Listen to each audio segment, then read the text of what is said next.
네, 시작기도 함께 바치고 오늘 미사 성찬의 전례와 마침 예식 함께 또 공부하도록 하겠습니다. 성부와 성자와 성령의 이름으로 아멘. 자비로우신 하느님 아버지, 오늘 우리가 모여 거룩한 미사 전례를 배우고자 합니다.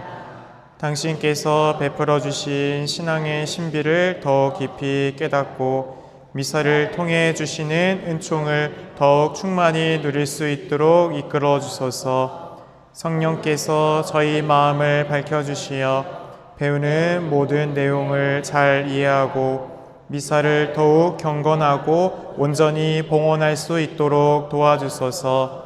예수님께서 성찬례 안에서 저희와 함께 계심을 믿으며 그 사랑 안에 머물 수 있도록 은총을 내려주소서. 우리 주 그리스도를 통하여 비나이다.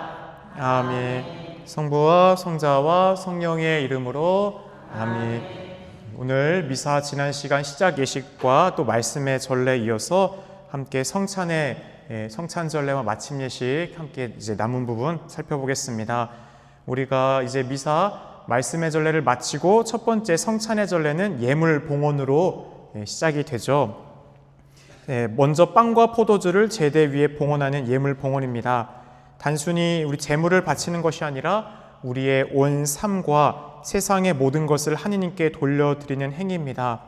예전에는 우리가 각자의 삶 안에서 지금은 제병, 주스랑 물과 포도주랑 빵, 이제 밀떡, 제병을 봉헌하지만 각자의 삶 안에서 자신이 또 이제 농력으로 얻었던 뭐 닭이든 어떤 쌀이든 각자가 이렇게 드릴 수 있는 것들을 봉헌했지만 지금은 이제 간소화해서 어떤 우리가 성찬의 전례의 본질이랄 수 있는 빵과 포도주와 이제 봉헌하는 것으로 그것을 대체하고 있죠.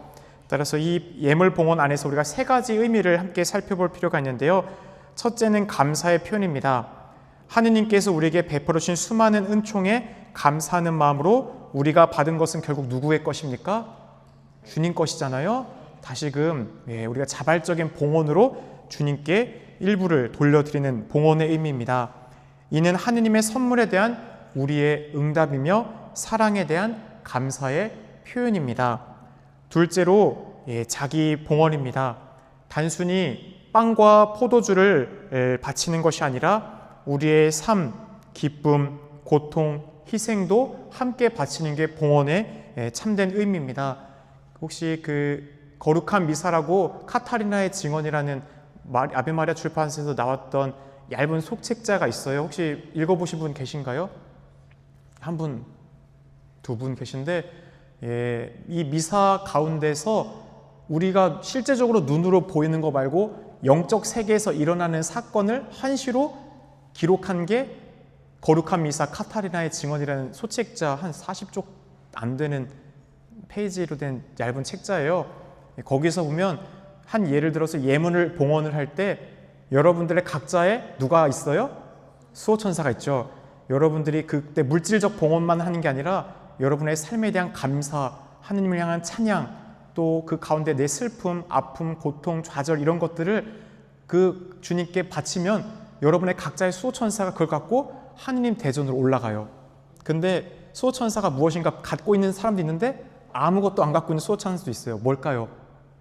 이 미사에 아무런 집중하지 않고 어떤 물질적인 봉헌만을 생각하고 영적인 의미의 봉헌에 대해 관심이 없는 영혼들, 더불어는 여기에 억지로 와 있는 사람들, 그런 사람들은 수호천사가 슬퍼하고 있다고 했습니다. 따라서 성경에도 여러분의 작은 미소한 사람 함부로 하지 말라고 했잖아요. 그 각자의 천사가 다 하느님 대전에 그들을 하느님께 이야기하고 있다고. 여러분들의 각자의 수호천사들이 여러분의 그 순수한 지향을 늘 하느님 대전에 봉헌을 해줍니다. 그렇기에 우리의 존재를 드리는 게 봉헌의 참된 의미예요. 단지 내가 있는 물질을 그냥 이렇게 넣고 가는 게 봉헌의 의미는 아니죠. 그래서 하느님과 깊이 결합된다라는 게 그 예물 봉헌할 때 우리 신자분들이 처음에 갖고 오는 봉헌과 함께 이런 물질적인 봉헌을 넣으면서 여러분들이 그때 해야 될 게 뭐냐면 우리의 온 존재, 내 삶의 전체를 아시는 주님께 지금의 상태를 그대로 올려드리는 것이에요. 셋째로 이 봉헌을 하면서 우리는 성찬의 준비를 위한 준비를 합니다. 이 봉헌된 예물은 미사 중 특별히 그 대표로 주일 미사 때는 우리가 밀떡과 포도주, 물을 봉헌하죠.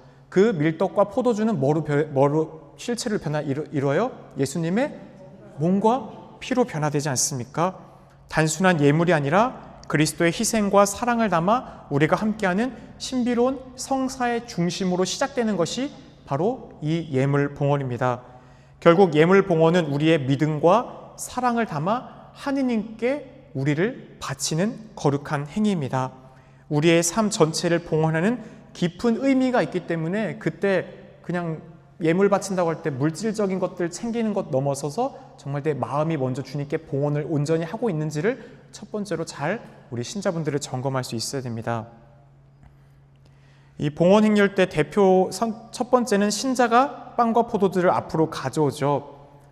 우리의 삶과 노동이 하느님께 봉헌되는 상징적인 행위입니다. 또 이어지는 물질적인 봉헌을 통해 그 여러분의 물질의 봉헌을 통해 교회가 구원 사업, 우리가 눈에 보이는 이 교회의 건물뿐만 아니라 우리 교구 그리고 전 세계 교회 안에서 우리가 가난한 이들을 위해서 또 하나님의 복음 선포를 해서 그런 것들이 사용되죠. 그래서 이런 물질적인 봉헌은 우리가 가진 것을 나눔으로써 이웃을 향한 구체적 사랑을 실천을 우리가 또한 나누는 순간들이 됩니다. 여러분들이 주신 그 예물을 봉헌을 받고 사제는 빵과 포도주를 이제 하느님께 축복으로 올려드려요. 이는 단순한 예물을 바치는 것이 아니라 하느님의 은총, 모든 것이 주님의 은총이라는 것을 기억하며 우리가 받은 모든 것을 다시금 하느님께 돌려드리는 것입니다. 그래서 온누리의 주 하느님 찬미 받으소서. 주님의 너그러우신 은혜로 저희가 땅을 일구 얻은 이 빵을 주님께 바치오니 생명의 양식이 되게 하소서라고 하면서 이 성반, 그 성반 안에는 제병, 빵이죠. 그 빵을 들고 온 이 빵이 나오기까지 모든 게 다 누구의 덕분이라는 거예요? 하느님. 따라서 이 모든 걸 다시 주님께 기쁘게 돌려드립니다. 그러면 여러분들 이렇게 노래로 우리가 이 봉헌 성가가 있을 때는 사제가 이거를 구체적으로 크게 소리를 내진 않죠. 그런데 새벽 미사나 반주자가 없을 때 와보신 분들은 알 거예요. 한번 당황했던 적이 있었는데 그 신자분들이 경험이 없어서 새벽 미사 때 반주자가 나오다가 빵꾸가 났어요. 대흥동에서. 그런데 그래서 온누리의 주 하나님 찬미 받으소서. 주님의 너그러우신 은혜로 저희가 땅을 일구 얻은 이 빵을 주님께 바치오니 생명의 양식이 되게 하소서라고 했는데 아무도 대답을 안 해요. 그래서 하느님 길이 찬미 받으소서. 하느님이 주신 게 다 주님의 것이니 찬미 받으시라고 우리가 다시 돌려드린다라는 표현이잖아요. 여러분이 그렇게 해야 되고 포도주도 마찬가지죠. 온누리의 주 하느님 찬미 받으소서. 주님의 너그러우신 은혜로 저희가 포도를 가꾸어 얻은 이 술을 주님께 바치오니 구원의 음료가 되게 하소서. 결국 그것도 주님께서 주신 것 나를 위해 쓰는 게 아니라 구원을 위한 다시금 돌려주는 하느님께 우리가 바치는 것이죠. 그렇게 우리가 신자들이 다시금 나의 모든 것은 결국 하느님께로부터 왔다라는 것을 이 봉헌의 정신에 있습니다. 그렇게 하고 나서 이어서 우리 교우분들은 직접적으로 손 씻진 않죠. 예전에는 앞서 말씀드렸듯이 단순한 이 빵과 포도주가 아니라 삶에서 여러분이 땀 흘려서 일한 결실을 제대에 봉헌했죠. 따라서 우리 추수감사절 때 보면은 아직 그런 의미가 있잖아요. 1년 동안 농사져서 가장 좋은 거 주님 제대에 갖고 와서 하죠. 그때 사제가 그것을 받아서 제대에 놓잖아요. 그러면 이렇게 뭐 이렇게 좀 손이 어떻게 돼요? 더러워지겠죠. 뭐 흙도 좀 묻고 닭털도 좀 끼고 뭐 이럴 수 있잖아요. 그렇기 때문에 예전에 이 손을 씻던 예식이 있었던 거예요. 근데 이게 물리적인 손 씻었던 것도 있지만 물리적인 의미를 넘어서선 영적인 의미가 있습니다. 여러분들이 자세히 들어보면 사제 혼자 막 쭈글쭈글 거리면서 뭐 하죠. 그때 뭐라고 하면 주님 제 허물을 말끔히 씻어주시고 제 잘못을 깨끗이 없애주셔서 여러분들도 그때 이 마음으로 같이 하는 겁니다. 물리적 행위로서 손을 씻는 게 아니라 죄를 씻고 정결한 마음으로 이 성찬내에 우리가 임하겠다라는 것을 깊은 영적인 의미를 담고 있는 거예요. 그래서 사제만 혼자 손 씻는 게 아니라 여러분도 나의 깨끗함, 저 사제의 행위 안에서 우리도 함께 동참하는 것이죠. 이 예식은 우리 신자들도 깨끗한 마음으로 성찬의 예식에 참여해야 함을 상징합니다.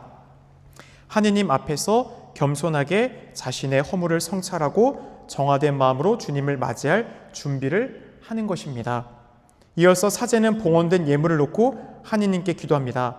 형제 여러분, 우리가 바치는 이 제사를 전능하신 하느님 아버지께서 기꺼이 받아주시도록 기도합시다. 그러면 여러분은 사제의 손으로 바치는 이 제사가 주님의 이름엔 찬미와 영광이 되고 저희와 온 교회는 도움이 되게 하소서. 이 응답을 통해 우리 교우분들은 단순한 방관자, 구경하는 사람들이 아니라 공동체 함께 바치는 희생 제사의 일원이 된다라는 것입니다. 이 기도는 우리가 드리는 예물이 단순한 빵과 포도주가 아니라 우리의 모든 삶을 희생시켜서 우리의 사랑을 담아서 하느님께 다시금 돌려드리는 희생 제사라는 것을 깨우쳐 줍니다. 그래서 여러분 개개인이 예물을 봉헌했지만 그 봉헌의 예물은 온 교회의 공동체의 희생 제사가 된다라는 의미를 강조합니다. 그래서 예물의 봉헌의 전 과정은 우리가 하느님께 나아가기 위한 귀한 준비의 과정이 됩니다. 깨끗한 마음과 신앙 공동체 일치 속에서 이루어지는 거룩한 희생 제사라는 것이죠. 이어서 이제 감사 기도를 바치게 되는데요. 이 에우카리타스, 이 감사 기도는 이 미사의 중심이 됩니다. 빵과 포도주가 예수님의 몸과 피로 변하는 성변화가 일어나는 것이 이 감사 기도 중에 있어요. 따라서 특별히 예수님의 최후의 만찬을 기념하는 성찬의 신비가 이루어지는 거룩한 기도가 이 감사 기도인데요. 감사 기도의 구조는 다음과 같습니다. 첫 번째 감사송, 하느님께 찬미와 감사를 드리는 기도고요. 거룩하시도다, 성령 청원, 성변화, 신앙의 신비, 봉헌기도, 전구기도, 마침 영광송, 이 구조로서 이 감사 기도가 이루어지는데요. 이제 차례차례 하나씩 살펴보도록 하겠습니다. 먼저 사제는 팔을 벌이면서 감사기도 처음 시작 어떻게 해요? 주님께서 여러분과 함께, 그러면 또한 사제의 영과 함께, 미사 시작도 있지만 미사 안에서 자주 여러 번 표현돼요. 바로 이것은 우리가 하느님의 현존 안에 우리 고액 공동체가 하느님의 영과 함께 우리 모두가 함께 지금 모여있다는 것을 다시금 깨닫게 해주죠. 이어서 사제는 손을 올리며 마음을 드높이라고 초대합니다. 이 표현은 신자들이 일상의 모든 걱정을 내려놓고 거룩한 가장 중심이 되는 이 성찬의 신비에 온전히 우리의 마음을 온 존재를 하느님께로 올려 드려야 된다라는 초대를 하는 것이죠. 이어서 사제는 팔을 벌리고 우리 주 하느님께 감사합시다 라고 얘기하잖아요. 하느님께 감사와 찬양을 드리는 것이 여러분이 마땅하고 옳은 일입니다 라고 응답하죠. 결국 우리 신자의 기본 자세의 믿음의 어디에 있는지 하느님께 모든 것을 감사하고 찬미 영광을 드리는 것이 우리네 삶의 기본의 신앙적인 신앙의 자세라는 것이죠. 힘들고 아프고 고통스러운 그 모든 순간 안에서도 감사와 찬미 영광을 드릴 수 있는 것이 바로 마땅하고 옳은 우리의 삶의 모습입니다. 이어서 감사송이 나옵니다.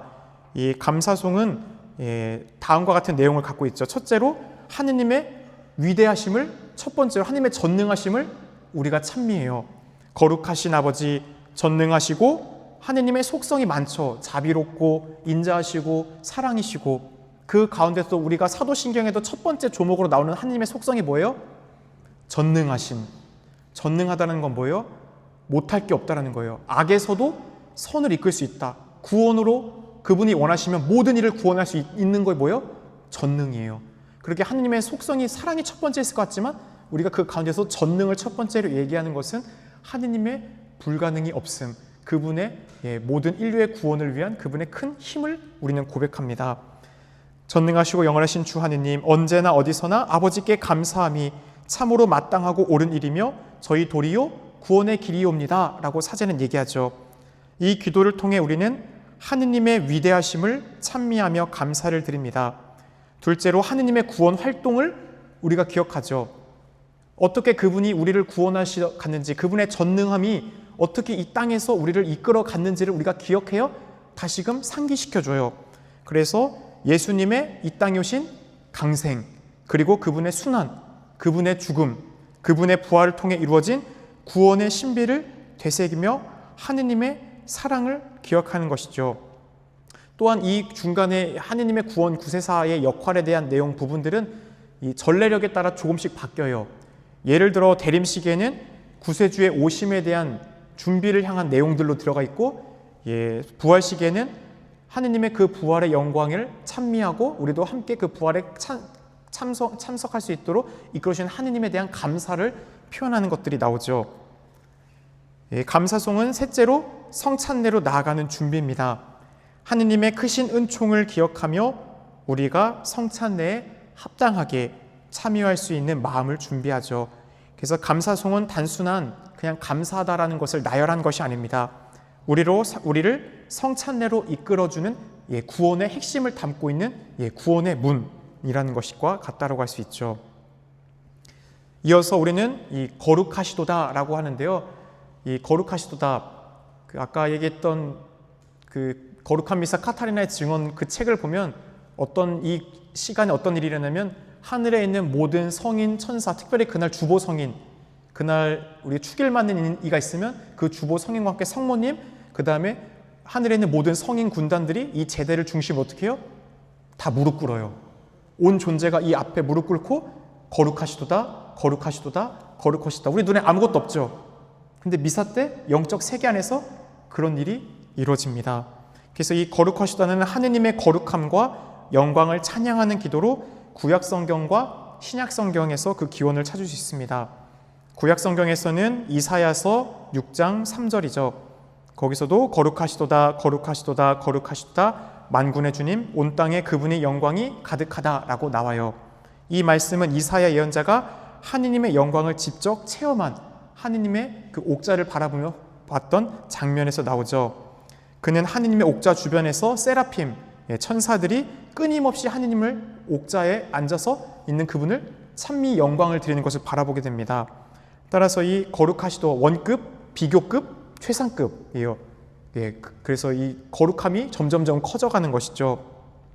또 이 거룩함이 3번 반복되는 것은 하느님의 거룩함이 완전하고 절대적인 것도 있지만 삼위일체이신 하느님을 향한 또 거룩함을 표현하기도 합니다. 신약에서는 요한묵시록 4장 8절에서 이 거룩하시도다라는 표현이 나와요.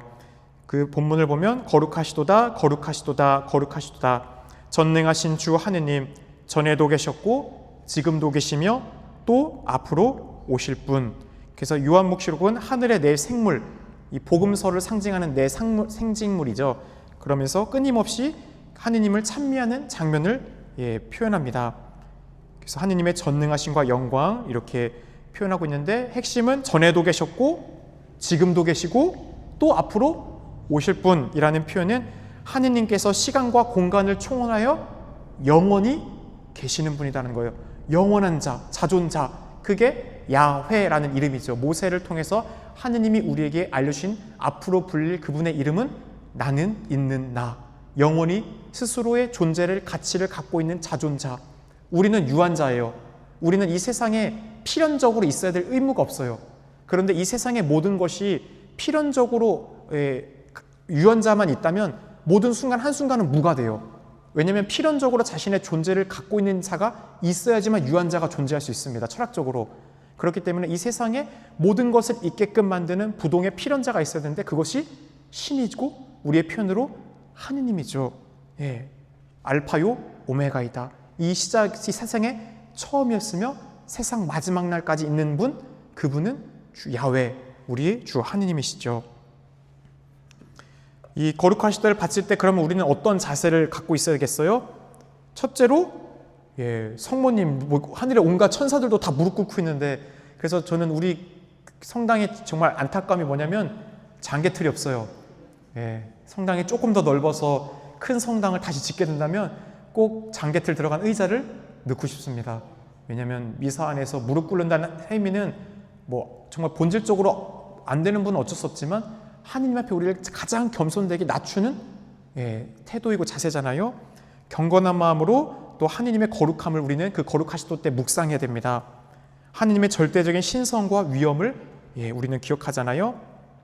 천사들이 하느님의 그 거룩함을 끊임없이 찬양하듯 우리도 그분의 그 거룩하심을 겸손한 마음으로 하느님 앞에 찬양하며 우리도 함께 나아가는 것이죠. 둘째로 미사의 가장 거룩한 순간이 이제 가까이 다가왔구나 라는 것을 깨달으라는 것이에요. 미사의 중심인 성찬례의 성변화, 빵과 포도주가 예수님의 몸과 피로 변할 그 가장 거룩한 시간이 이제 바로 앞으로 다가왔음을 우리는 또한 깨달아야 됩니다.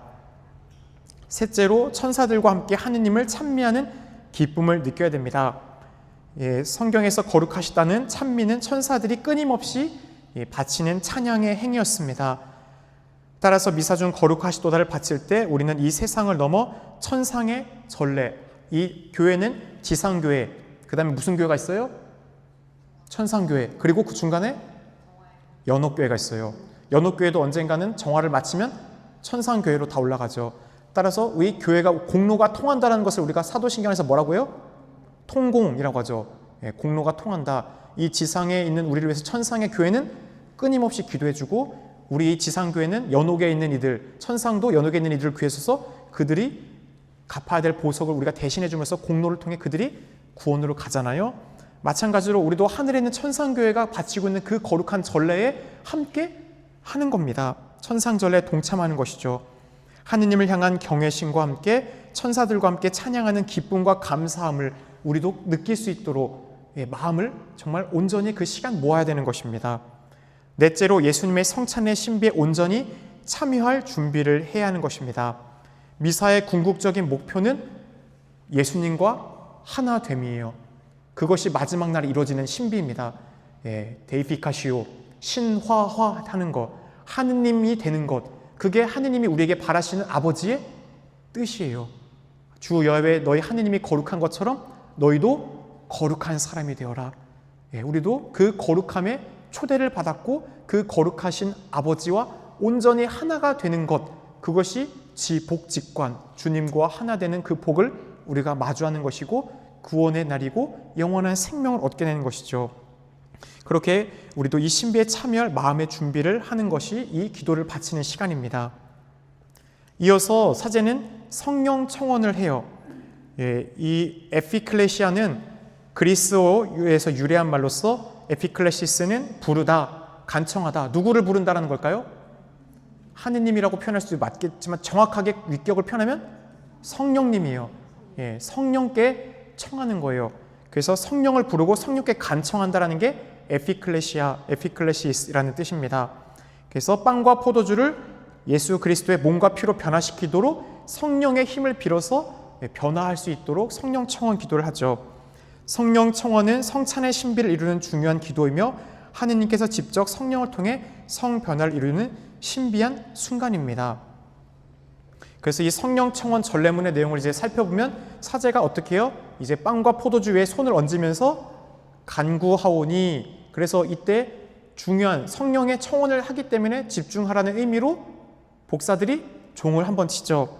그래서 이는 하느님의 능력이 성령을 통해 빵과 포도주의 임하심을 통한 상징적인 동작이 사제가 손을 올리는 거예요. 이 빵과 포도주에 간구하오니, 성령께서 이 빵과 포도주를 축성하여 실체 변화가 이루어질 수 있도록 이끌어달라고 우리가 청하는 겁니다. 이 순간 우리는 성령께서 실제로 어떻게 한다는 거예요? 활동하신다는 것을 믿어야 되는 거예요. 그 짧은 시간에 그냥 아무 생각 없는 게 아니라 이 순간 성령께서 내려오시는구나 라는 것이죠. 그래서 이어서 성령의 힘으로 사제는 이 예물을 거룩하게 하시어 우리 주 예수 그리스도의 몸과 피가 되게 하소서 하면서 십자 표시를 긋죠. 성령께서 강림하시어 예물을 거룩하게 변화시킴을 간청하는 기도입니다. 미사는 단순히 상징적인 행위가 아니에요. 재연, 흉내내는 게 아닙니다. 늘 뭐예요? 현재화 되는 거예요. 과거 2000년 전 골고타에서 예수님의 십자가 순환과 죽음이 지금 이곳에서 어떻게 되는 거예요?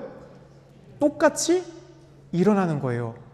단지 우리의 눈에 그 신비가 감춰져 있는 거죠. 예수님이 지금은 당신의 신성도 인성도 감추인 채 밀떡 안에 숨어있듯 우리의 눈으로 볼 때는 그것이 보이지 않지만 우리 영적 세계 안에서는 예수님의 그 십자가 희생 제사가 매일매일 재현되는 가장 큰 사랑의 희생 제사, 가장 큰 기도, 완전한 기도가 이 미사죠. 그래서 이 순간 우리는 성령의 힘으로 이루어질 거룩한 신비를 마음속으로 묵상하며 함께 준비해야 합니다. 우리 주 예수 그리스도의 몸과 피가 되게 하소서. 이어서 이루어질 성변화, 트랜스스텐시아, 숲스텐시아, 숲이라는 건 뭐냐면 어떤 근저의 밑에 깔려있는 서브웨이, 밑에 깔려있는 지하, 동굴판 걸 지하를 할 때 서브웨이라고 하죠. substantia는 뭐냐면 그 모든 사건의 근저에 바닥에 깔려있는 실체, 본질을 말하는 게 substantia예요. 따라서 성 변화는 어떤 거냐면 그 존재의 본질가 외형은 변하지 않지만 그 존재론적인 변화가 실제로, 그러니까 실제 변화는 뭐예요? 딱 떨어지는 예수님의 살점과 이 피로 변하는 게 실제 변화고, 실체는 substantia, 외형은 figuration, 이 figure는 변하지 않지만 외형은 그대로지만 그 안에 깔려있는 존재론적 모습은 예수님의 몸과 피로 변화를 이룬다는 거예요. 그것이 바로 이 성변화를 청하면서 이루어지는 거죠. 눈으로 보기에는 빵과 포도주의 형상이지만 우리는 그 가운데 믿음으로 고백합니다. 예수님의 몸과 피로 변화를 이룬다고 말입니다. 그래서 이 성변화를 우리는 깊이 이해되는데요. 이 성변화, 언제 정확히 이루어지는가? 종 2번 치는 3번 치죠. 아까 성령 청원할 때도 있고, 가장 그 예수님의 말씀으로서 예수님께서 최후의 만찬을 하면서 제자들에게 했던 그 말씀을 그대로 사제가 하는 부분이 있죠. 너희는 모두 이것을 받아 먹어라. 이는 너희를 위하여 내어줄 내 몸이다 라고 하면서 들죠. 바로 그때가 어떻게 된 거예요? 실체 변화예요. 예수님의 실제 몸으로, 실체로 변화가 이루어진 순간이 그때이기 때문에 그 거룩한 순간을 딴 생각하지 말고 집중하라고 하는 거, 복사가 종치는 거죠. 예전에 2차 바티칸 공회 이전에는, 지금은 자국어, 모국어를 쓰고 사제가 여러분을 보지만 예전에는 제대가 벽에 붙어 있고 등지고 라틴어 미사 했죠. 따라서 미사 보러 간다라고 하는 것도 미사를 못 알아듣기 때문에 그냥 가만히 보고 있었던 거예요. 묵주기도 하면서. 그러다가 이 신자들이 사제가 등 돌려 있기 때문에 여기서 이 축복기도 하고 빵 들 때 잘못하면 이게 잘 안 보이죠. 따라서 이 거양된 성체를 지금은 봐라, 가장 중요하다고 해서 종을 쳤던 거예요. 이 성체 변화, 지금 가장 중요한 때이니까 묵주기도 하거나 딴 거 할 게 아니라 여기 봐, 이 얘기죠. 이어서 성작을 들고 너희는 모두 이것을 받아 마셔라. 이는 새롭고 영원한 계약을 맺는 내 피의 잔이니 죄를 사하여 주려고 너희와 모든 일을 위하여 흘릴 피다. 너희는 나를 기억하여 이를 행하여라 라고 그 할 때 그 포도주가 실체로 예수님의 성혈, 피로 변화를 이룬다는 겁니다. 그래서 겉모습, 형상은 빵과 포도주 그대로 남아있지만 그 본질은 예수님의 몸과 피로 변한다는 것을 무슨 변화라고 한다고요? 실체 아니에요? 실체 변화. 실제는 실제로 진짜 살이 되고 피가 되는 게 실제고요. 실체는 substantia, trans substantia. 외형은 그대로지만 그 안에 있는 본질이 변화된다. 그게 실체 변화예요.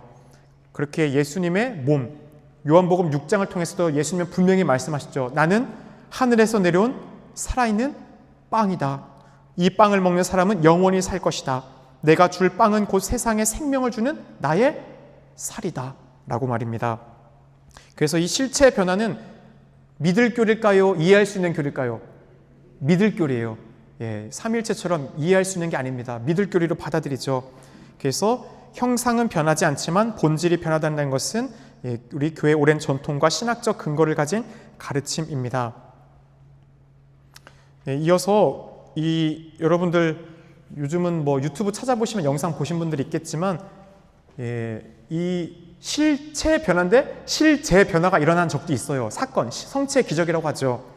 역사적으로 몇 사건이 있었는데 가장 대표적으로 일어난 게 8세기 이탈리아에 있었던 란치아노의 성체 기적이죠. 수도회 소속이었던 어떤 사제가 미사 중에 의심해요. 진짜 이게 예수님의 몸과 피로 변할까? 그러니까 그 중에 어떻게 돼요? 변해요. 그래서 그것을 이제 1970년대와 80년대 이탈리아 의학 및 병리학자들이 가운데 지금 동그랗게 파진 게 왜 그러냐면 그 대제병이 변화된 건데 과학적 조사를 위해서 이제 샘플을 채취해 가서 가운데 이렇게 뜯겨진 거예요. 그래서 이 과학적 분석을 한 결과 이 부위는 인간의 어디 부위일까요? 심장이에요. 심장 조직이고 무슨 혈액 같아요? 잘하시네요. 예수님? AB형이었어요. 그리고 극도로 스트레스를 받은 인슐린이나 어떤 스트레스 받을 때 몸이 분비되는 세포들이 나와 있었다. 엄청나게 그러니까 고통스러운 순간 속에 있을 때만이 나올 수 있는 몸의 상태, 심장의 상태라는 거예요. 한마디로 여전히 지금도 고통받고 있다는 거예요. 예수님의 성심이. 그리고 이어서 가장 최근에 있었던 게 우리 프란시스코 교황님께서 아르헨티나 대주교로 아니죠, 추기경이죠. 그때 추기경님으로 아르헨티나 부에노스아이레스 추기경님을 계셨을 때 거기서 성취의 기적이 있었죠. 1996년인데 어떤 성당에 있던 신자가 뒤쪽에 성체가 떨어진 걸 발견해요. 사제한테 그 성체가 떨어진 걸 얘기하고 신부가 성체를 갖고 와서 이제는 깨끗한 물에 담아서 나중에 다 녹으면 이제 땅에 묻으려고 감실에 못 얻어요. 근데 신부님이 깜빡하고 며칠 지나고 열었어요. 그런데 그 뒤에 어떻게 있어요? 실제적으로 이게 피와 살로 변해 있었던 거예요. 따라서 이것을 당시 그 관구 교구 담당했던 추기경님 그 호르벨료 지금의 프란치스코 교황님께 말씀드렸는데 함구시켜요. 얘기하지 말라고. 그래서 한참 동안 몇 년이 지난 다음에 교황님께서 그것이 그대로 지속되는지를 보게 해요. 그런데 안 썩어요. 그대로 유지됩니다. 그래서 이거는 과학적으로 조사하자라고 해서 이것을 성체가 변화됐다는 것을 그들에게 얘기하지 않아요. 그냥 이 샘플을 줘서 분석해달라고만 해요. 따라서 이 샘플을 분석한 결과는 이래요. 심한 고통을 겪은 사람의 심장 조직이다. 살아있는 것처럼 반응한다. 혈액형은 AB형이다. 근동 유대 팔레스티나 또 유대 지역의 사람으로도 추정이 된다. 현대의학으로 썩지 않는 것은 설명할 수 있는 길이 없다. 과학적으로 설명 불가라고 하죠. 결국 예수님이 우리가 실제로 당신의 살을 피 뚝뚝 떨어지는 거 여러분 먹으면 기분 좋을까요? 어렵겠죠. 다른 혐오감을 느낄 테고요. 위생적인 문제도 있을 테고. 그렇기 때문에 이 성체의 신비는 우리를 사랑한 주님의 진짜 완전한 사랑이에요. 우리 늘 음식을 먹어야 우리 육체의 건강을 유지하듯 영혼의 양식으로 우리에게 늘 찾아오심으로써 당신의 신성도 인성도 감추인 채 그 빵의 형상 안에 이 추운 감실 안에 2000년 동안을 주님은 함께 홀로 머물러 계십니다. 우리를 위해서 당신의 사랑을 주시고자 말입니다.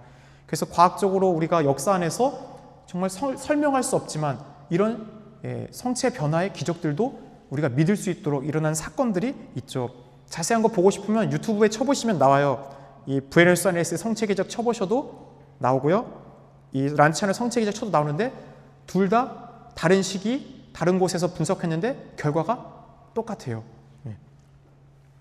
이어서 우리는 이 신앙의 신비여라고 사제가 성변화가 이루어지는 외칩니다. 결국 실체 변화, 우리의 눈에는 아직도 밀떡이고 포도주인데 그 가운데 실제로 예수님의 몸으로 변화됐기 때문에 우리의 신앙의 신비라고 사제가 외치죠. 신앙의 신비는 우리가 이 성자적 현존을 인정하고 고백하는 순간입니다. 성 변화를 통해 빵과 포도주는 더 이상 단순한 음식이 아니라 예수님의 실제 몸과 피로 변화됩니다.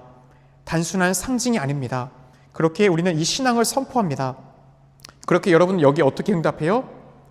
주님께서 오실 때까지 주님의 죽음을 전하며 부활을 선포하나이다. 이 응답을 통해 우리는 예수님께서 성찬 안에 현존하고 계시다라는 것, 과거의 최후의 만찬에 당신의 사랑하는 제자들을 위해 당신의 기억하며 행했던 것이 지금 이 자리에서 여전히 현재화되고 있음을 선포하는 겁니다. 우리는 이 신앙 고백을 통해 예수님께서 우리를 위해 십자가에서 희생하셨음을 기억하며 그분의 부활을 다시금 찬미하고 주님의 재림을 기다리는 희망을 표현합니다. 즉 미사의 성찬에는 단순한 의식, 세레모니가 아니에요. 예수님의 죽음과 부활을 현재의 사건으로 기억하며 그분의 다시 오심을 기다리는 거룩한 신앙의 행위입니다. 그렇게 이 미사의 은총을 깨달은 영혼들은 지상의 삶을 살아가는 동안 그 미사를 최대한 많이 참석할 수 있어야 됩니다. 여러분들이 하루에 만약에 1억씩 준다고 하면은 갈까요, 안 갈까요? 안 가는 사람 있을까요? 없을 거예요. 여러분, 마지막에 여러분이 참석했던 그 미사는 1억 이상의 가치가 있는 겁니다. 단지 우리의 눈에 세상에 보이는 사라져버릴 유한한 가치로서의 환산이 안 될 뿐이지 영원한 가치로 보면 하느님과 우리가 하나 된다는 데이피카시오, 신화 될 수 있도록 우리의 죄를 용서하고 은총 상태로 우리를 유지하고 그분과 하나 될 수 있는 이 긴밀한 은총의 잔치에 초대받은 이 미사는 정말 엄청난 특별한 은총이에요. 그걸 알아볼 수 있는 영혼은 복된 영혼이 되는 겁니다. 따라서 신앙의 신비를 설포할 때 우리는 단순히 응답하는 것이 아니라 깊은 신앙과 감사를 담아 예수님의 현존을 고백하고 감사 찬미를 드리는 거죠. 이어서 이제 봉헌 기도가 나오는데요. 이 두 가지로 이 기념과 봉헌의 예식으로 나눠져요. 그래서 먼저 첫 번째로 기념, 아남네시스. 이 아남네시스는 바로 기억하다라는 뜻을 가진 그리스어인데요. 단순히 과거를 회상해서 떠올리는 게 아니에요. 아, 옛날에 이런 일이 있었지라는 것이 아니라 너희는 나를 기억하여 이를 행해라 했던 것처럼 하느님의 구원이 지금 여기에서 이루어지고 있다는 것을 믿음으로 우리가 고백하는 신앙의 표현이죠. 그래서 예수님의 희생과 부활이 미사 안에서 현재 사건으로 다시금 이루어지고 있다. 현재화되고 있다. 그래서 아버지, 저희는 그리스도의 죽음과 부활을 기념하며 라고 이렇게 쭉 얘기하잖아요. 그 뒤에 사제가 얘기하는 그 부분이 바로 예수님의 순환 죽음, 부활, 승천을 기억하며 하느님의 구원의 계획을 지금 그것이 과거가 아니라 지금 여기서 똑같이 어떻게 된다는 거예요? 이루어지고 있다는 거예요. 여러분의 구원을 위한 예수님의 갈바리아 산에서의 그 십자가 희생 제사가 지금 이 자리에서 이루어지고 있다는 것을 고백하는 겁니다. 두 번째 부분은 이제 봉헌이죠. 그래서 생명의 빵과 구원의 잔을 봉헌하나이다. 이 부분에서 신자들이 바친 빵과 포도주 그리고 우리 자신, 앞서서 우리가 첫 번째 예물 봉헌할 때 물질적인 것만이 아니라 우리의 뭘 바친댔어요? 온 존재, 우리의 모든 것을 주님께 다시금 주님께서 나에게 주신 모든 것, 그것을 다시 주님께 돌려드린다는 게 첫 번째 성찬의 예물 봉헌이었잖아요. 그래서 이 미사에서 우리가 바치는 것은 단순한 예물이 아니라 우리의 삶, 우리의 믿음, 우리의 신앙, 우리 자신 그 자체입니다. 즉 성찬 안에서 우리는 예수님과 함께 온전히 어떻게 되는 거예요? 합일, 하나 되는 거예요. 그리스도의 몸을 통해 우리 모두 한 몸을, 그리스도를 머리로 하는 하나의 단일한 지체가 되는 것이죠. 그렇기에 바오로 사도는 로마서 12장 1절에서 이렇게 가르칩니다. 그러므로 형제 여러분, 나의 하느님의 자비를 힘입어 여러분에게 권고합니다. 여러분의 몸을 하느님 마음에 드는 거룩한 살아있는 제물이 되게 하십시오. 이것이 여러분이 드릴 합당한 예배, 경신례. 이 예배에 합당한 드릴 수 있는 것은 여러분이 살아있는 거룩한 제물이 되는 겁니다. 여러분의 온 존재를 주님께 합의를 시키는 것입니다. 라는 것이죠. 즉 봉헌 기도는 단순한 기념이 아니라 우리가 그리스도와 함께 하느님께 우리 자신을 바치는 신앙의 행위입니다. 따라서 우리가 이 기도를 드릴 때 하느님께 우리 자신을 온전히 또 일치시킬 수 있도록 이제 곧 성체를 통해 나와 그분이 하나가 되는 데 있어서 내가 그분과 하나 될 마음이 정말 준비되어 있는가라는 것을 다시금 깊이 있게 더 초대하고 있는 것이죠. 이어서 전구 기도가 나옵니다. 첫 번째는 주님, 온 세상에 널리 퍼져 있는 교회, 에클레시에 감히 죽음의 힘도 이 교회를 무너뜨리지 못할 것이다. 사도 베드로 위에 세웠던 이 교회가 또 하나님의 구원 사업을 이어갈 수 있도록 우리는 먼저 교황과 주교, 사제, 신자들을 위해 기도하죠. 주님, 온 세상에 널리 퍼지는 교회를 생각하시어 교황 프란치스코와 주교, 그래서 사제들은 각자 속해 있는 그 지역, 속지 지역으로 가면 그래서 제가 만약에 청주 쪽으로 가면 김종강 시몬 주교님이잖아요. 그래서 여기서 주교 시몬과로 바꿔서 해야 되는 거예요. 대전교구 오면 다른 타교구 신부님도 우리 교구 주교님의 이름을 얘기해 줘야 돼요. 그래서 그 각자 속해 있는 속지주의, 우리 교회법은 속지주의죠. 속인주의가 아니라 자기가 속한 지역법을 따르기 때문이에요. 그래서 모든 성직자와 더불어 사랑의 교회를 이루게 하소서라고 하는 것, 바로 하느님의 교회가 사랑과 일치 안에 성장하고 하느님께서 이 교회를 이끌어 가시도록 청하는 거예요. 두 번째는 세상을 떠난 이들을 위한 기도를 바치죠. 부활하여 희망 속에 고이 잠든 교우들과 세상을 떠난 다른 이들을 모두 생각하시어 먼저 세상을 떠난 이들, 그래서 그들이 하느님의 얼굴을 어떻게 하는 거예요? 만나는 것, 그분 안에서 영원한 생명을 누릴 수 있도록 우리 이 지상교회는 천상교회에서 어떻게 하고 있는 거예요? 하느님께 청하면서 우리가 통공의 교리로서 기도해야 하는 거죠. 가장 거룩한 미사 가운데, 이 미사 가운데 연옥에 있는 영혼들을 위해서 가장 기다리는 시간이 연옥 영혼들이 이 미사예요. 미사 한 대의 은총이 그들의 연옥 단련을 갚을 수 있는 가장 큰 기도의 시간입니다. 우리가 식사 후 기도 때도 그 식사 후도 다 연옥 영혼들을 위해서 세상을 떠난 모든 위해서 바치는 그 시간이잖아요. 마찬가지로 그래서 저는 미사 지향 없으면 항상 보신 분 알겠지만 늘 거의 들어가는 지향이 하나가 있죠. 가장 버림받은 연옥의 영혼들. 그럴 때 저는 하늘에 적금 쌓고 있습니다. 그들이 언젠가 나를 위해 다시 기도해 주시겠죠? 라는 마음으로. 그래서 우리 교우분들도 특별히 연옥에 있는 영혼들, 고통받고 있는 이들, 우리의 가족들, 친척들, 친지들도 이 미사 중에 함께 기억하는 것입니다. 그래서 하나님께서 그들을 자비로이 받아주셔서 영원한 생명으로 인도해 주시기를 청하죠. 요한복음 11장 25절에 주님은 우리에게 분명히 선언하셨죠. 나는 부활이요 생명이다. 나를 믿는 사람은 죽더라도 살고 또 살아서 나를 믿는 사람은 영원히 죽지 않을 것이다. 영원한 생명을 나를 믿는 이에게 주겠다라고 하셨습니다. 그렇게 우리는 이 기도를 통해 죽은 이들이 하느님의 나라에서 평화롭게 안식하고 그분의 생명을 누리기를 청하는 것이죠. 세 번째 전구는 우리 자신을 위해서 바치는 기도예요. 저희에게 자비를 베푸시어 영원으로부터 주님의 사랑을 받는 하느님의 어머니 쭈쭈쭈 나오잖아요. 저희에게도 자비를 베푸시어. 결국 이 기도에서 우리 자신을 위해 하느님의 은총과 자비를 청하고 있다는 것이죠. 충실한 신앙생활을 할 수 있도록 도움을 청하고 있는 거예요. 저의 믿음이 흔들리지 않도록 굳건한 신앙의 여정을 달릴 수 있도록, 또 마지막 날에 우리가 얻게 될 그 영원한 생명에 대한 확고한 믿음을 잃지 않도록 다시금 기도하고 있는 겁니다. 우리의 삶이 하느님의 뜻 안에서 충실히 살아갈 수 있도록 끊임없이 기도하고 노력해야 한다는 의미가 바로 이 전구의 기도에 담겨져 있습니다. 이어서 이제 마침 영광송을 바치죠. 그래서 사제는 무엇을 들어요? 양손에 성작과 성반을 들죠. 성작은 예수님의 성혈이 있는 이 잔이고, 성반은 대제병이 있는 동그란 반이잖아요. 그래서 성작과 성반을 들고 마침 영광송을 바쳐요. 따라서 이 성작과 성반을 드는 것은 어떻게 된 거예요? 예수님이 십자가 위에 높이 들어 올려서 하느님께 봉헌된 것을 극명하게 눈으로 시각적으로 보여주는 하나의 상징적인 겁니다. 그래서 예수님의 몸과 피를 통해 이루어진 구원의 제사를 성부께 드리는 봉헌의 절정을 상징해요. 그런 다음에 성체와 성혈을 높이 듦으로써 성자 그리스도를 통해 성부 하느님 아버지께 영광을 돌리는 신앙을 우리는 이제 고백합니다. 그리스도를 통하여 예수 그리스도께서 우리의 중재자이다라는 거예요. 그리스도를 통해서만이 성부 하느님께 갈 수 있다라는 거예요. 그래서 예수님은 우리를 대신하여 하느님 아버지께 희생 제물을 바치셨으며 그분의 희생과 사랑을 통해 우리가 하느님께 나아가는 길이 열렸죠. 그래서 예수님은 이렇게 선언하셨습니다. 요한복음 14장 6절에 나는 길이요 진리요 생명이다. 나를 통하지 않고서는 아무도 아버지께 갈 수 없다.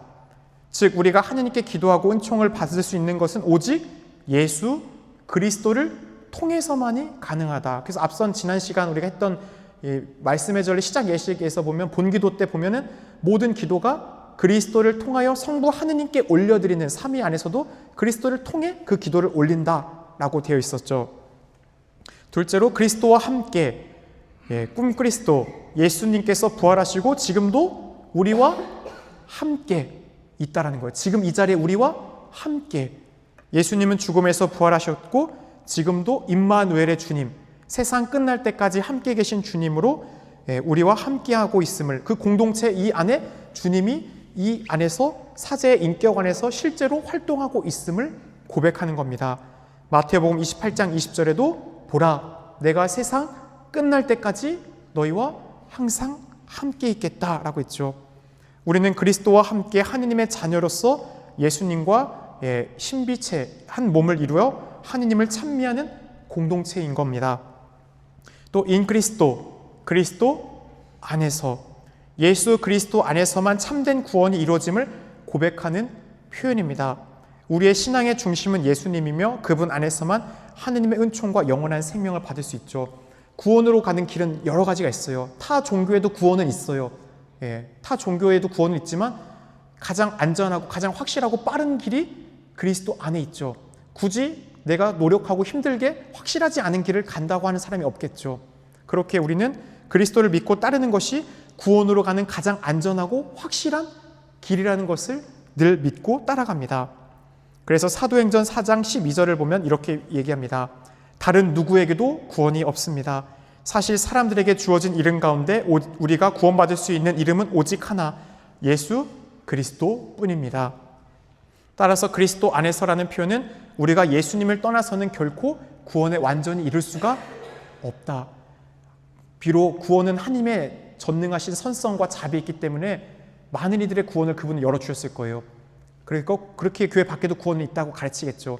하지만 그래도 구원으로 가장 확실한 것은 그분을 믿고 따르는 신앙의 여정입니다. 따라서 이 미사의 마지막 영광송을 바칠 때 우리는 단순한 형식적인 기도가 아니라 예수님을 통해 이루어진 구원의 신비를 다시 깊이 묵상하며 하느님께 온 마음을 다해 영광을 돌리는 순간이라는 것을 기억해야 합니다. 미사 안에서 주님의 기도를 바치는 이유는 이제 두 가지입니다. 첫째는 영성체를 앞두고 마음을 정화하는 것이에요. 성체는 실제 예수님의 몸과 피임으로 그분을 합당하게 모시기 위한 준비를 해야겠죠. 주님의 기도에서 용서의 구절이 어떻게 나와요? 저희에게 잘못한 일을 저희가 용서하오니 저희 죄를 용서하시고, 이 기도를 바침으로써 하느님께 용서를 청하고 우리도 이웃을 용서하며 깨끗한 마음으로 성체를 받아 모시기 위한 준비를 하는 좋은 기도가 주님의 기도인 거예요. 둘째로 공동체가 한 형제, 한 몸이면 우리가 하나 되었음을 고백하기 합당한 기도가 주님의 기도죠.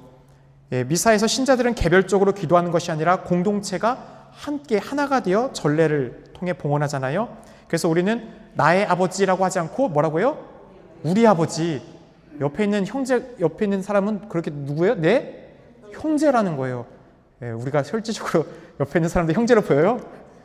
안 그럴 때도 많지만 우리는 좋은 말 있죠. 개신교에서 쓰는 성도님, 형제, 자매님. 우리들은 좋은 표현을 식당 가서 뭐 외부에서 제가 지난번에 형제님 하고 했더니 다른 분들이 웃으시더라고요.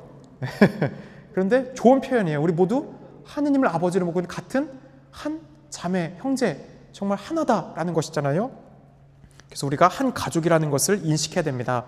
즉 주님의 기도를 통해 우리는 신앙 공동체의 일치와 사랑을 다짐하는 것입니다.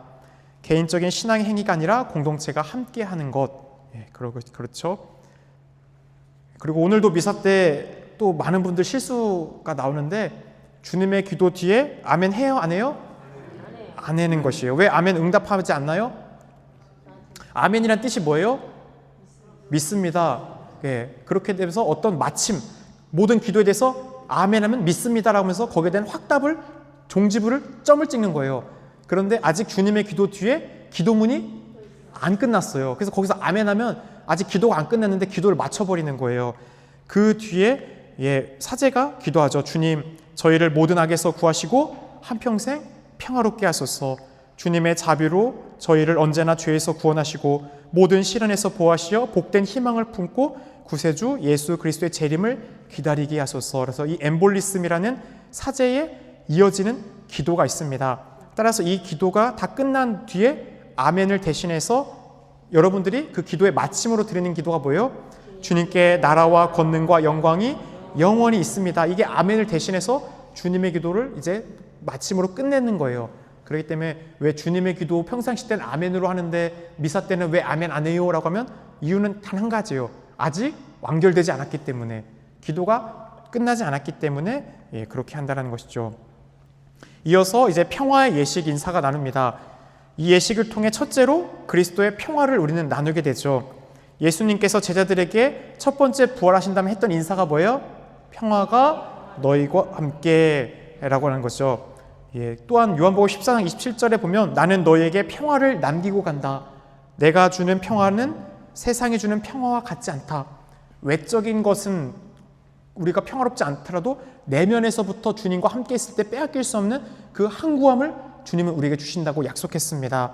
그렇기 때문에 우리는 그리스도의 평화를 서로 나누며 공동체가 하나 되고 일치되고 있는 확인을 하는 것이죠. 그렇게 우리가 형제적인 친교, 일치를 이루는 게 그 평화의 인사예요. 주님의 기도를 통해 우리의 마음에 용서하지 못했던 형제를 용서하고 바로 옆에 눈에 보이는 형제에게 이제는 열려진 그 평화를 빌어주면서 우리가 하나가 될 수 있도록 노력하는 것이죠. 예수님께서도 마태오복음 5장 23절 이런 말씀을 우리에게 주셨죠. 네가 제단에 예물을 바치려고 하다가 거기에서 형제가 너에게 원망을 품고 있는 것이 생각나거든 예물을 제단 앞에 놓아두고 물러가 먼저 그 형제와 화해하여라. 그래서 성체를 받아 모시기 전에 먼저 용서하고 화해하며 주님의 사랑 안에 하나가 될 수 있어야 됩니다. 그래서 평화 인사 때 읽은 거예요. 나는 당신을 용서하고 사랑합니다 라는 게 평화를 빕니다. 그 안에 있는 거예요. 따라서 당신을 용서합니다. 당신을 사랑합니다. 그렇기 때문에 오늘날 코로나 때문에 어떤 직접적인 이런 접촉을 우리가 이제 꺼려하긴 하지만 손을 잡는다는 것은 서로에 대한 신뢰, 친교, 일치죠. 손을 잡으면서 우리가 이렇게 인사할 때 당신을 용서하고 사랑하겠다라는 의미를 담아 우리는 그렇게 서로의 복을, 평화를 빌어줄 수 있어야 됩니다. 셋째로는 교회 공동체적 의미죠.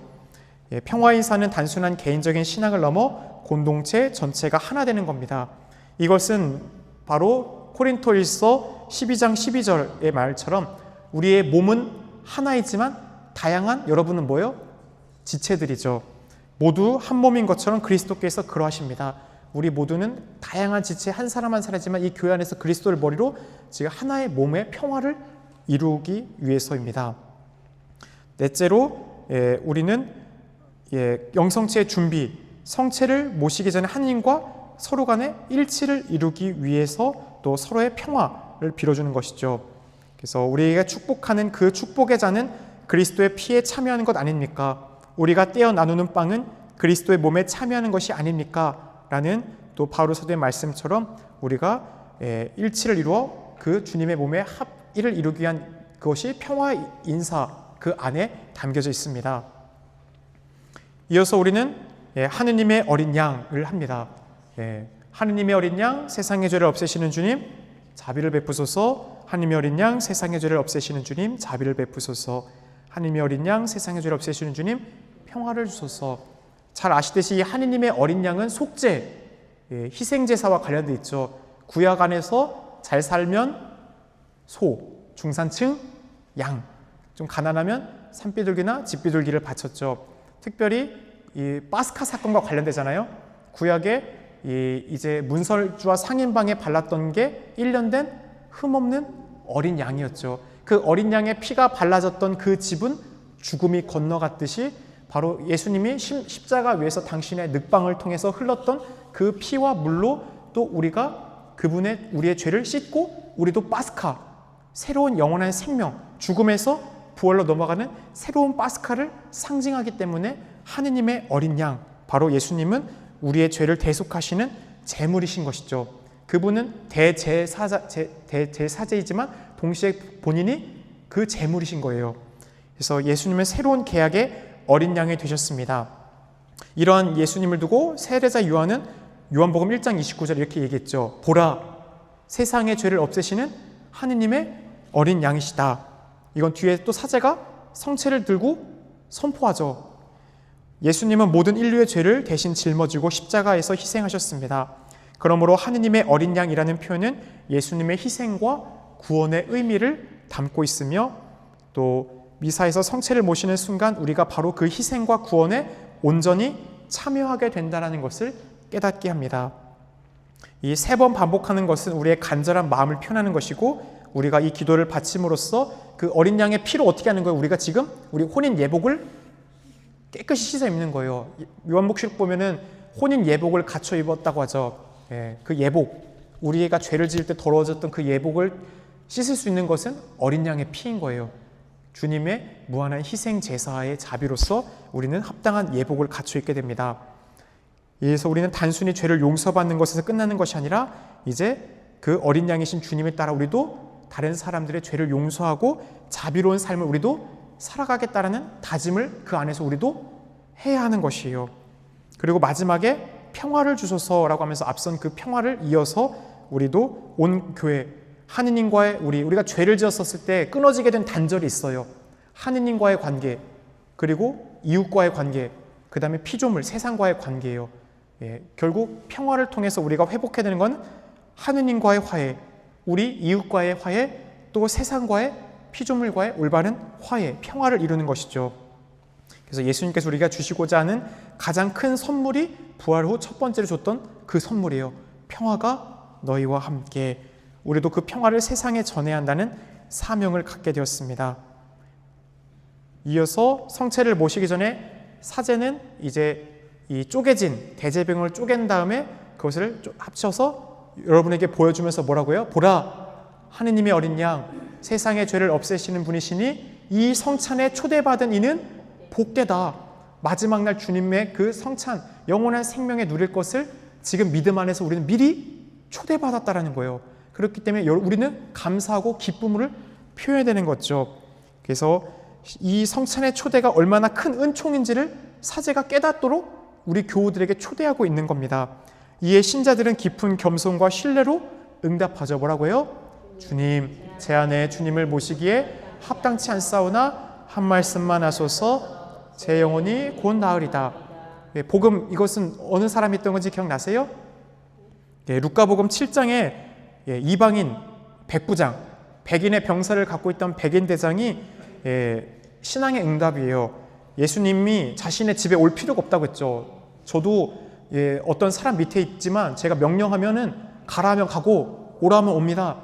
당신은 주님이시니 더 그럴 만한 권능이 있는 걸 믿습니다. 따라서 한 말씀만 하십시오. 그 말대로 이루어질 것을 믿습니다. 그러자 예수님이 나는 그 어디에서도 이러한 믿음을 본 적이 없다라고 하며 크게 칭찬하셨죠. 이 순간 우리의 내면을 돌아보며 주님 앞에 진실한 겸손을 표하는 순간입니다. 그래서 주님의 자비로 주님을 내 안에 모시기에 합당하지가 않죠. 우리는 늘 어때요? 죄가 있죠. 공과 덕이 부족하고 그분을 모시기에 합당하지 않지만 지금은 주님의 자비로 주님을 제 안에 모일 수 있도록 도와달라는 청을 하는 겁니다. 그렇게 우리는 이 기도를 드리며 겸손한 마음으로 주님을 맞이할 준비를 해야 합니다. 이제 영성체, 영성체는 말 그대로 주님과 성체를 통한 주님과 나의 하나됨이죠. 그래서 가장 거룩한 순간입니다. 그래서 내 안에 머물러라, 나도 너희 안에 머무르겠다. 요한복음 15장 4절을 통해 예수님 말씀하셨던 것처럼 영성체를 통해 우리가 그리스도를 받아 모심으로 그분이 내 안에 머무르고 나도 그분 안에 머무르게 돼요. 가장 거룩한 순간입니다. 그래서 성체를 모실 때마다 우리는 예수님과 깊은 일치를 이루고 그분 사랑 안에 살아가도록 초대를 받죠. 그런데 어떤 분들은 이 가장 귀한 시간에 성가 부르는 것, 정말 깊은 마음으로 성가 부를 수 있는 건 좋지만 첫 번째로는 자리에 와서 뭐 해야 돼요? 기도해야죠. 내 안에 오신 주님께 어떻게 돼요? 만왕의 왕이신 주님, 정말 우리 각자 뭐 부르고 싶은 주님의 표현들이 있으면 부르신 다음에 감사합니다, 사랑합니다, 찬미 영광 받으소서, 이 부족하기 그지없는 제 이 마음에 오셔서 또 이렇게 당신의 힘을 나눠주시니 정말 감사할 바가 크잖아요. 그렇게 주님은 찬미 영광 받으면서 제 영혼의 공간이 더 넓어질 수 있도록, 제가 더 사랑할 수 있는 힘을 가질 수 있게 해달라고, 만일 하나 내 마음속에 여전히 미움이 있다면 그 미움을 깨끗이 씻어달라고, 용서할 수 있는 힘을 달라고, 믿음의 은총을 달라고, 정말 우리가 청해야 할 거룩함은 그런 것이겠죠. 그래서 그 침묵 시간은 정말 중요한 순간인데 많은 교우분들이 그 시간에 주보 보는 분들도 있고 다른 것 하거나 그냥 두리번 거리고 이런 분들도 많이 있어요. 이 영성체의 은총이 무엇인지, 어떤 시간인지를 모르고 있기 때문에 그래요. 그래서 주님과 우리의 하나됨, 이 시간이죠. 둘째로 이 영성체는 뭐예요? 하늘에서 내려온 양식이죠. 영성체는 단순한 상징이 아니라 영적인 생명의 양식입니다. 우리가 오늘 밥 안 드신 분, 밥 안 먹었어요? 두 분이 계시네. 어떻게, 그래요? 일부러 단식하셨겠죠? 사순이라? 우리는 그래도 밥을 챙겨 먹으려고 하잖아요. 하물며 육신의 건강을 위해 밥을 챙겨 먹으려는 그 마음이 있다면 그보다 더 가치 있는 귀한 영적인 양식을 찾아야죠. 영적인 삶을 위해서 성체라는 신령한 양식을 우리는 모셔야 합니다. 성체는 우리를 강하게 해줍니다. 성체를 통해 소재를 용서받고 대제로부터 맞서 싸울 힘을 갖게 돼요. 그래서 우리를 영적으로 성장시키기 때문에 우리는 이 영성체 안에서 깊이 은총을 받게 됩니다. 셋째로 교회 공동체와 하나를 이루게 되죠. 빵이 하나이므로 우리는 여럿일지라도 한 몸입니다. 빵이 하나이므로 이 성체는 아무리 무수히 쪼개도 그 아무리 작은 것도 누구예요? 예수님이에요. 따라서 그 몸을 다 같이 먹은 우리는 같은 한 지체죠. 한 몸이에요. 따라서 성체를 함께 나누는 것은 교회 공동체가 하나가 되었다라는 것입니다. 우리가 하나의 성체를 나눌 때 우리는 그리스도의 몸을 이루는 하나의 공동체입니다. 넷째로 죄인의 용서와 영적 치유, 앞서 말씀드렸지만 우리가 이 미사에 앞서서 제타시오 하면서 우리가 생각과 말과 행위로 이 미사에 들어오기 전에 소재를 용서받고 또 성체를 통해 더 깊은 주님 안에서 죄로부터 맞설 수 있는 영적인 힘을 갖게 돼요. 따라서 우리는 먼저 대제 상태에 있다면 조금 이따 다시 한번 얘기하지만 합당하게 고해 성사를 통해 주님을 모실 수 있도록 준비를 하고 성체를 모시면 우리에게 주시는 이런 깊은 은총이 있다라는 겁니다. 그렇다면 영성체를 할 때 우리가 기본적으로 외적인 준비와 내적인 준비 두 가지가 있죠. 외적인 건 뭐예요? 공복제. 미사가 7시면 몇 시부터 미사를 약과 물을 빼고 음식을 먹으면 안 돼요? 6시. 그런데 어떤 사목적 판단이나 배려에 따라서 7시 반 40분쯤 미사를 하니까 6시 반 맥시멈까지 밀어주기도 해요. 어떤 불가피한 삶 안에서 어떤 회식이나 노력했지만 불가항력적인 게 있죠. 하지만 최소한 정말 맥시멈, 이건 진짜 7시 미사인데 우리가 적어도 7시 30분, 그러니까 6시 반 전에는 더 이상 먹으면 안 되겠죠.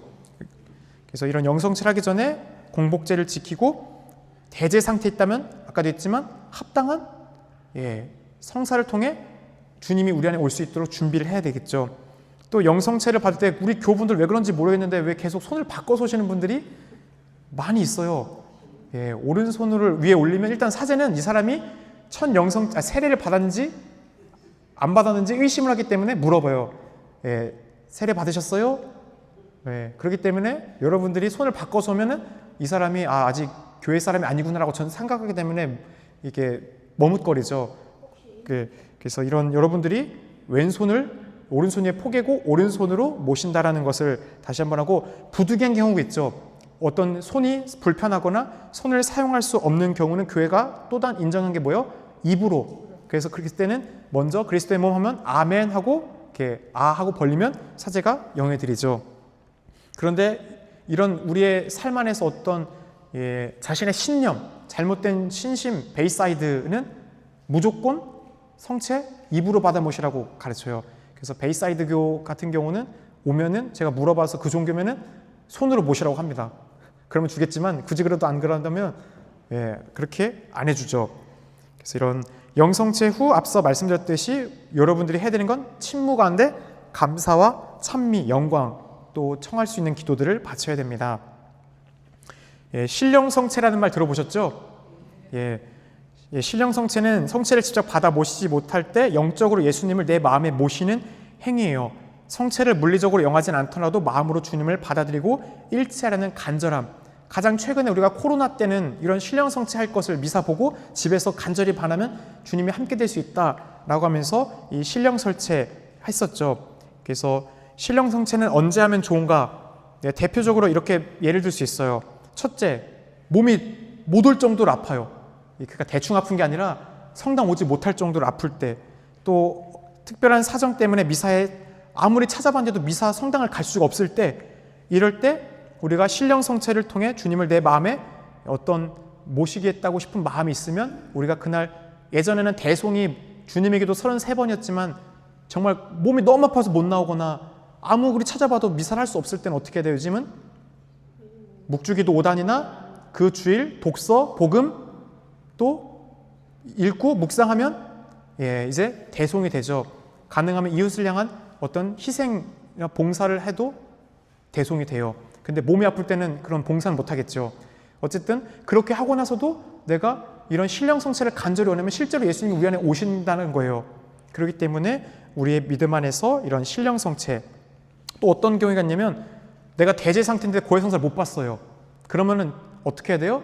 성체를 모실 것이 아니라 주님, 지금 제 안에 주님을 모시기 합당치 않기 때문에 제가 성사를 보고 다시 모실 때까지, 또 지금은 물리적으로 모시지 못하지만 그럼에도 제 마음에 와주십시오 하면서 어떻게 해야 돼요? 신령 성체를 모실 수 있죠. 또 혼인장애 상태도 마찬가지예요. 우리가 조당 상태 있죠. 어떤 교회 신자로서 성사혼이나 관면을 하지 않고 하면은 혼인장애 상태는 성사생활 막혀 있죠. 그럴 때도 이런 신령 성체를 통해 성체를 모실 수 있습니다. 또 어떤 미사 중에 정말 성체가 떨어졌어요. 그러려고 한 게 아닌데 성체가 온 사람보다 턱없이 부족해요. 그런 경우도 미사에 참석한 이들이 정말 간절히 주님 안에서 친밀한 관계를 하고자 하는 그 마음을 있으면 주님은 오신다라는 겁니다. 그러니 앞으로 이런 상황이 있을 때 이렇게 신령 성체를 통해 주님과 깊은 일치를 할 수 있으면 좋겠어요. 반대로 모령 성체도 있죠. 대제, 곧 죽을 제 상태에서 진심으로 뉘우치거나 성사를 보지 않은 상태에서 성체를 받아 모시는 것이죠. 이렇게 성체를 영하는 행위는 가볍게 생각할 것이 아니라 매우 심한 중죄입니다. 코린토리서 11장 27절에 바울 사도는 이렇게 얘기합니다. 그러므로 부당하게 주님의 빵을 먹거나 그분의 잔을 마시는 사람은 주님의 몸과 피에 죄를 짓는 것입니다. 성 바울의 말씀처럼 모령 성체는 단순한 실수가 아니라 내가 인식하면서도 성사보기를 거부하는 가운데 성체를 모신 건 뭐예요? 주님의 그 깨끗함, 거룩함을 욕되게 하는 거예요. 모욕하는 행위입니다. 따라서 거룩함을 고의로 무시하고 모독하는 아주 무거운 중죄예요. 성체는 예수님의 몸과 피, 직접 현존하시는 거룩함입니다. 그렇게 우리는 성체를 모시기 전에 죄가 있다라면, 우리가 지난 시간에 말씀드렸지만 대제, 소제 구분하는 게 있죠. 온전한 그 죄에 대한 인식, 그것이 하느님과 이웃에 대한 사랑에서 멀어지는 행위라는 온전한 인식, 그 다음에 내 자유의지, 그리고 액션, 실천, 행위, 이 세 가지가 다 들어가면 대제, 죽을 죄가 돼요. 그 나머지 거 하나라도 결여되면 소제로서 미사 전에 우리가 생각과 말과 행위로 가슴을 치며 뉘우치면 용서를 받죠. 따라서 우리가 대제 상태에 있으면 빨리 성사를 보셔야겠죠. 하나님의 자비의 장소잖아요. 그렇기 때문에 우리가 모령 성체 하기 전에 만약에 진짜 진정한 상등통해, 미사는 모시지 못했지만 마음으로 정말 온 마음을 다해서 주님 앞에 통회하고 성사를 보지만 못했어요. 그랬다면 주님은 아시죠. 그런 경우는 이미 진심어린 통회가 있었다면 그런 경우는 하나님께서 아실 거예요. 그것은 하느님과 그 사람 안의 내적 법정 안에서의 문제죠. 하지만 내가 정말 그런 상등통회가 없어요. 그런 경우는 적어도 지옥 갈 걸 두려워하는 하등통회를 통해서라도 빨리 성사를 보고 최소한 주님을 합당히 볼 수 있도록 우리는 준비를 할 수 있어야 됩니다. 하루에 신자는 몇 번 성체를 영할 수 있죠? 최대 2번까지 가능합니다. 교회법 917조에 따르면 신자는 2번까지 성체를 볼 수 있는데, 첫 번째 미사를 참석했는데 두 번째 미사는 참석하지 않고 성체를 볼 수 있을까요? 안 돼요. 모든 미사를 다 하려면 온전히 미사를 다 참석해야지 성체를 볼 수 있어요. 가능하면 이런 예들이죠. 아침 미사 참석하고 저녁에 장례 미사 참석하는 이런 경우 영성체 2번 됩니다. 첫 번째 미사 영성체하고 저녁에 혼인 미사나 어떤 또 대축일 미사가 있어요. 이때도 2번 가능합니다. 주일 미사 영성체하고 저녁에 특수한 사정으로 또 다른 미사에 참여해도 영성체 가능합니다. 하지만 불가능한 경우는 내가 단순히 성체를 한 번 더 모시고 싶어서 오전에 미사인데 저녁 때는 그냥 성차 때만 와서 성체 모시는, 이런 것은 안 된다라는 것이죠. 이렇게 하고 나서 우리는 이제는 마침 예식으로 들어가요.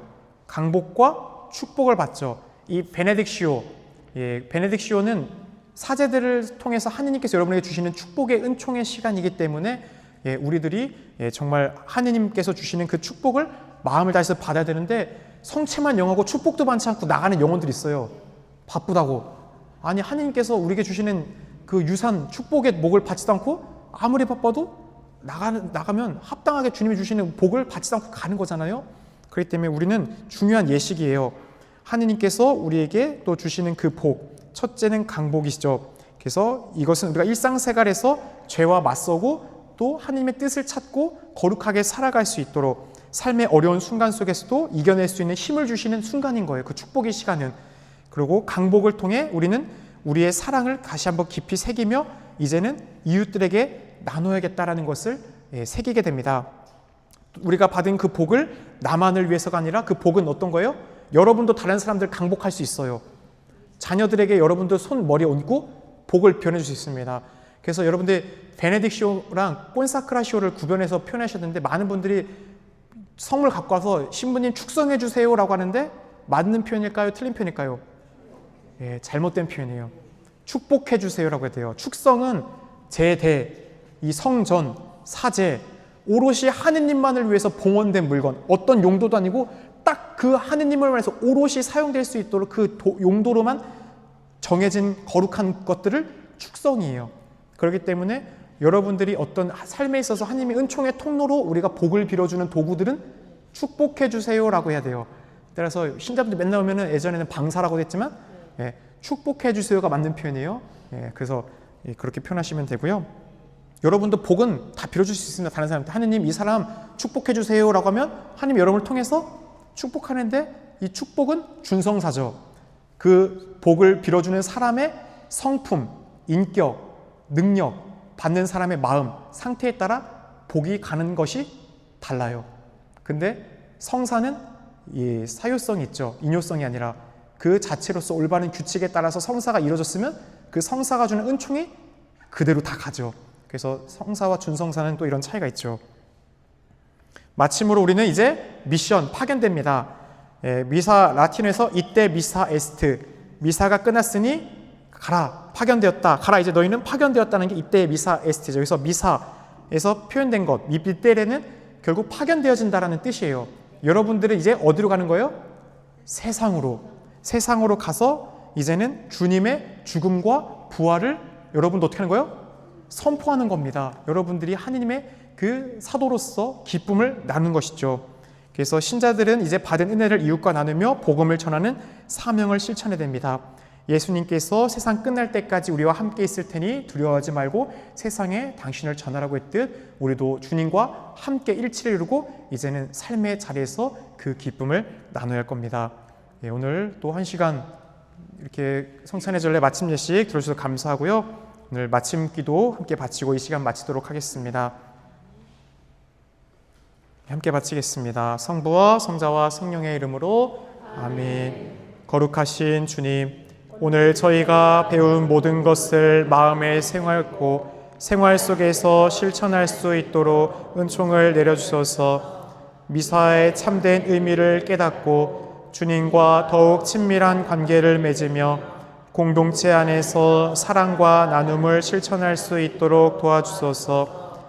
언제 어디서나 당신을 찬미하고 미사 안에서 받은 사랑을 세상에 전하는 참된 신앙인이 되도록 저희를 이끌어 주소서. 우리 주 그리스도를 통하여 비나이다. 아멘. 성부와 성자와 성령의 이름으로 아멘. 수고하셨습니다.